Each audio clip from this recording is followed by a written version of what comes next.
अगर मैंने आपसे ये सवाल पूछा कि your company name minus your name is equal to how much, इसका मतलब ये है कि आपके कंपनी का जो नाम है, आपके कंपनी का नाम माइनस आपका नाम is equal to how much.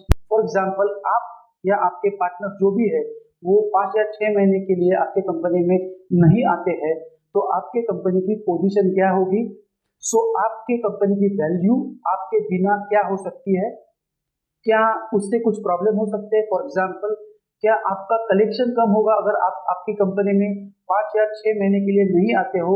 Second, क्या आपके लोग खुद से जिम्मेदारी लेकर कंपनी को वैसे ही रन करेंगे या नहीं करेंगे? Without you, your people will run the company और they will not run the company. Third, क्या आपके कस्टमर्स को बराबर सर्विस नहीं मिलेगी या मिल सकती है? क्या आपके कंपनी में उन 5 या 6 महीने में ग्रोथ के लिए काम होगा या काम नहीं होगा? क्या आपके कंपनी में उन 5 या 6 महीने में लोगों का रिटेंशन होगा कि नहीं होगा? फॉर एग्जाम्पल, अगर आप 5 या 6 महीने कंपनी में नहीं आते हो या कुछ कॉन्टैक्ट भी नहीं रखते हो, तो क्या आपके आने के बाद आपको ऐसा लगेगा कि आपके कंपनी में बहुत से लोग कंपनी छोड़कर चले गए हैं? क्या ऐसे और भी प्रॉब्लम्स हो सकते हैं जो मैंने यहाँ पर डिस्कस नहीं किए हैं?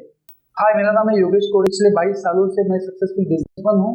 आज हमारी कंपनी में 500 से ज़्यादा लोग काम करते हैं। हमारी 70 के ऊपर ब्रांचेस है और इसके बाद मैंने 15,000 से ज़्यादा एंटरप्रेन्योर, उनके मैनेजर्स, उनके एम्प्लॉयज, इन सबको ट्रेनिंग दी है। तो आइए देखते हैं कि अगर आप आपकी कंपनी में रोज काम नहीं करते हो, फिर भी आपकी कंपनी आपके बिना चलने के लिए क्या करना चाहिए, जिसे कहते हैं ऑटो पायलट कंपनी। उसके लिए आपको इन 7 स्टेप्स को फॉलो करना है। फर्स्ट स्टेप, आपके कंपनी में ऑर्गेनाइजेशन स्ट्रक्चर होना जरूरी है। फॉर एग्जाम्पल, आप यहाँ हो, आपके अंडर जो भी डिपार्टमेंट है, उनके हेड्स है, उनके अंडर उनके टीम्स है। तो this is the structure of organisation, वो आपके कंपनी में होना बहुत जरूरी है। सेकेंड, हर डिपार्टमेंट के हेड्स होने चाहिए जो 100% केपेबल होने बहुत जरूरी है। Loyal people, loyal employ, loyal managers और केपेबल लोग, इनमें फर्क होता है। अगर कोई लॉयल है लेकिन कैपेबल नहीं है, तो उसे उस पोजीशन पर नहीं होना चाहिए, क्योंकि वो अगर रिजल्ट नहीं देगा तो उसका काम आपको करना पड़ेगा। या अगर कोई कैपेबल है लेकिन लॉयल नहीं है, मतलब वो रिजल्ट तो दे सकता है लेकिन उस पर ध्यान रखना पड़ता है या उसके पीछे लगना पड़ता है, मतलब वो खुद से काम की जिम्मेदारी नहीं लेता है, या आप ऑफिस में नहीं रहोगे तो वो टाइम पास करेगा। थर्ड, आपके यहाँ ऑर्गेनाइजेशन स्ट्रक्चर में जितने भी लोग काम करते हैं, उनका नेचर ऑफ वर्क, उनका स्टैंडर्ड वर्क, वो रोज काम पे आएंगे तो क्या काम करेंगे, ये स्पष्ट होना बहुत जरूरी है। उन्हें किस रिजल्ट देने की सैलरी मिलती है, ये क्लियर होना जरूरी है।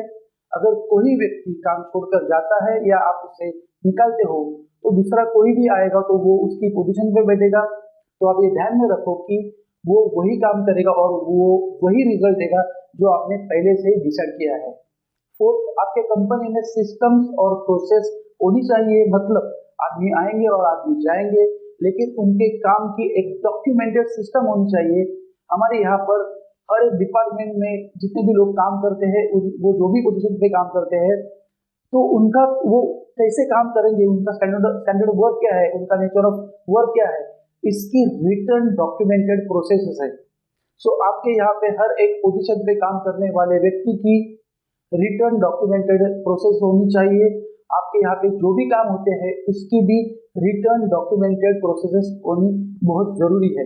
देन फिफ्थ पॉइंट, लोगों की हर एक दिन में जो वो काम करेंगे या जो रिजल्ट देंगे, उनकी रिटर्न और ओरल रिपोर्टिंग होनी चाहिए। बहुत सी कंपनियों में बहुत से सीनियर्स होते हैं या एंटरप्रेन्योर होते हैं, वो उनके जूनियर्स को दिन में 10-10, 15-15 बार फोन करते हैं रिपोर्टिंग लेने के लिए कि वो बराबर काम कर रहा है कि नहीं। उसको वो कंटिन्यूसली मॉनिटर करते हैं, उसको कंटिन्यूसली गाइड करते हैं। एक्चुअली ऐसा नहीं होना चाहिए, ये बिल्कुल इम्पोर्टेंट नहीं है। अगर आपके कंपनी में रिटर्न सिस्टम्स है, डॉक्यूमेंटेड प्रोसेसेस है, और अगर आपके कंपनी में रिटर्न और ओरल रिपोर्टिंग सिस्टम है, तो आप at the end of day और at the end of week और at the end of 15 days और at the end of month reporting ले सकते हो। आपको दिन में 10-10, 15-15 बार फोन करने की जरूरत नहीं है। फॉर एग्जाम्पल अगर किसी व्यक्ति को ये मालूम है कि उसको क्या काम करना है और उसको क्या रिजल्ट देना है, एक बार ये तय हो गया तो फिर उसको 10 बार फोन करने की जरूरत नहीं है। अगर वो काम कर रहा है या वो रिजल्ट दे रहा है तो वो कंपनी में काम करेगा।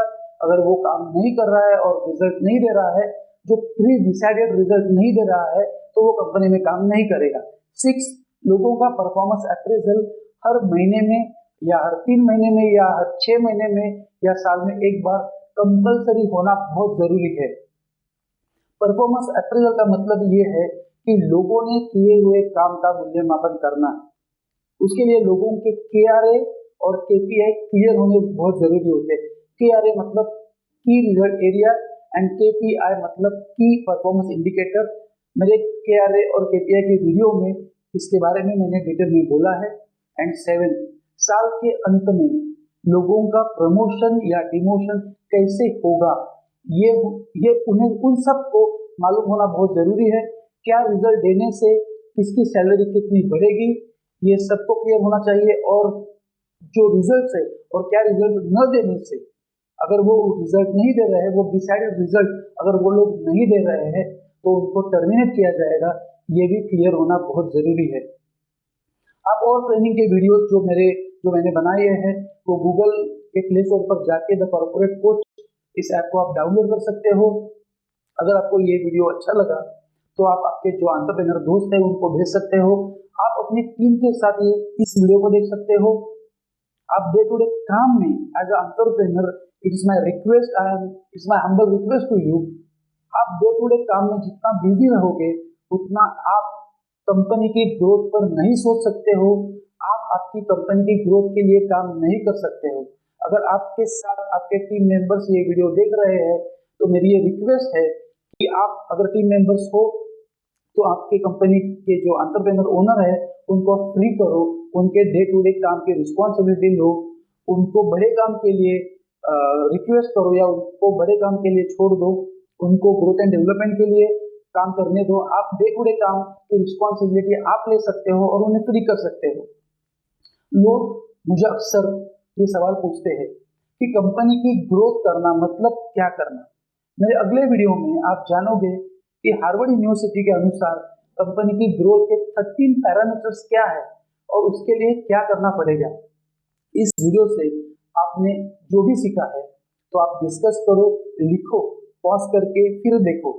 इस वीडियो से आपको जो सीख मिली है, आपने जो सीखा है कि आप अगर एक टीम के साथ ये सब वीडियो देख रहे हो तो आप डिसाइड करो कि आप क्या जिम्मेदारी लेने वाले हो। और आपको अगर किसी भी बारे में कुछ डाउट है तो मुझे इस ईमेल आईडी पर मेल भेज सकते हो और आप आपके डाउट्स मुझे पूछ सकते हो, मैं आपको रिप्लाई दूंगा। Thanks for watching this video. I wish you all the best, do big company and help our economy to grow.